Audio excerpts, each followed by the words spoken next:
Vote no on home.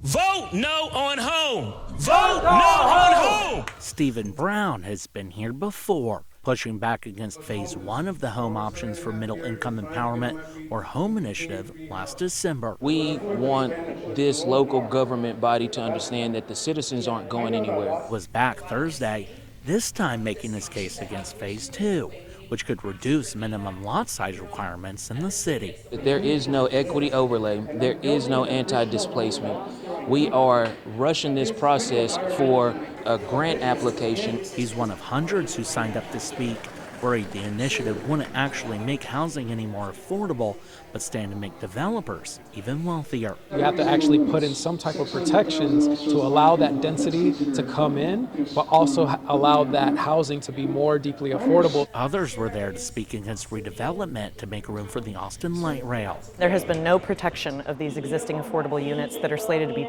torn down. Alfredo Reyes desperately wants to see more affordable housing. An Army veteran, he's experienced homelessness in Austin for more than 7 years. I was living in the street underneath the bridge, and it was not fun. He says Thursday's agenda items aren't the answer, not without equity protections. It's going to affect a lot of us, not just us, but a lot of middle class and everybody else. Not everyone is against the measures, though. Ty Hovanke pointed to home prices in Houston today after the city took similar steps decades ago. What I saw was hundreds of homes for sale, like single-family homes for sale under 200,000 or like under 250,000. What everyone agrees on, Austin needs true affordability. People have to work now 2 jobs just to have an apartment and choose between paying your rent or buying food. The home initiative would be a really good step to give more people and future generations opportunities to live where they want to live. Austin City Council heard from the public Thursday about what's become a controversial plan to increase density in neighborhoods across the city while aiming to make owning a home more accessible. The HOME initiative, which stands for Home Options for Middle-Income Empowerment, has been rolled out in 2 parts. The first part, which allowed more units to be built on a single-family lot, was approved by Austin City Council last December. This second phase, which members are voting on Thursday, would reduce the minimum lot size requirement from 5,750 square feet to 2,000. People spoke both in favor. In order to create more housing for workers, for fire, for EMS, for police officers, for teachers, for nurses at St. David's.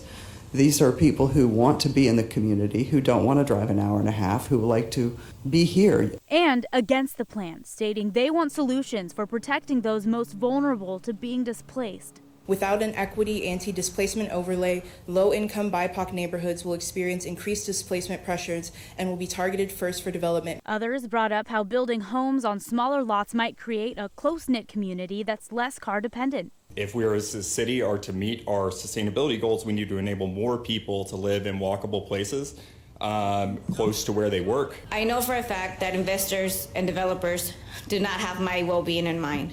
I know that deregulation of housing will not ensure I am able to become a homeowner. With people both for and against this phase of the HOME initiative, City Council members will have a lot to think about. Thank you for watching. Please hit the subscribe button and get the latest news by downloading the CBS Austin News app.